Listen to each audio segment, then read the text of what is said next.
ஆப்பர்ச்சுனிட்டின்றது எல்லாருக்குமே வரும்.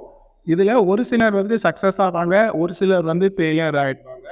இந்த சக்ஸஸ் ஆகுறவங்களுக்கும், ஃபெயிலியர் ஆகுறவங்களுக்கும் இருக்கிற ஒரே டிஃபரன்ஸ் பார்த்தீங்கன்னா, சக்ஸஸ் ஆகுறவங்க வந்து அந்த ஆப்பர்ச்சுனிட்டிய யுட்டிலைஸ் பண்ற மாதிரி அவங்க ப்ரிப்பேர்டா இருப்பாங்க.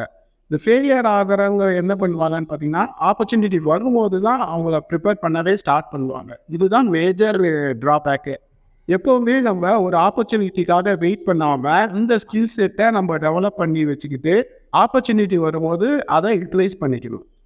இப்ப நீங்க காலேஜ் படிச்சுட்டு இருக்கீங்க அப்படின்னா, காலேஜ் ஃபர்ஸ்ட் இயர்லேருந்தே நீங்க கொஞ்சம் கொஞ்சம் ஸ்கில்ஸா நீங்க அப்கிரேட் பண்ணிக்கிட்டே வந்தீங்கன்னா, காலேஜ் முடியும்போது நீங்க வந்து ஒரு நல்ல ஆப்பர்ச்சுனிட்டிய ஃபேஸ் பண்ற குவாலிஃபைட் பெர்சனா இருப்பீங்க.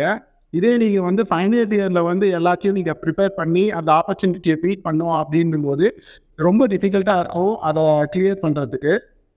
அதே மாதிரி நீங்க வந்து ஒரு ஜாப்ல இருக்கீங்க, இன்னொரு ஜாபுக்கு நீங்க வந்து ஸ்விட்ச் ஓவர் ஆகணும் அப்படின்னு பார்த்தீங்கன்னா, நீங்க அந்த ஜாபு என்ன உங்களுக்கு வந்து மேட்ச் ஆகுமா?